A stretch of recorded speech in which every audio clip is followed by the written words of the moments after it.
Asi najviac na otvorenia, ale s tým, že teda trošku aj nejaký taktický postreh a aj nejaké proste zopakovať niečo z tých koncoviek. No, čiže také všeobecné je to také. Keby sme to sústredenie robili, ja neviem, nie len tesne pred olympiádou, ale niekedy, hocikedy, ako ľubovoľne počas roka, tak malo by to asi veľmi podobný priebeh. Možno by sme trochu menej sa venovali tým otvoreniam, ale otvorenia v tom dnešnom šachu, ako človek môže byť dobrý šachista, keď neprežije otvorenie, tak je už nie handicapovaný vlastne. Analyzovali sme, pozerali sme veci, čo hrávajú, alebo respektíve čo by chceli hrať na tej olympiáde.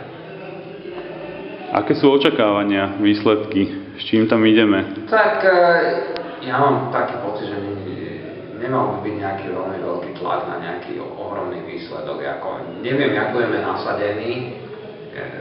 Mám pocit, že čokoľvek okolo nasadenia je dobrý výsledok.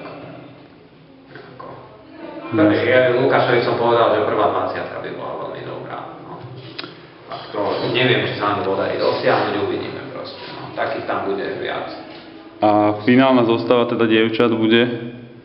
Na jedničke bude Zuzka Borošová, na dvojke Regina, na trojke Julia, na štvorke bude Alenka, na päťke Veronika, alebo náhradnička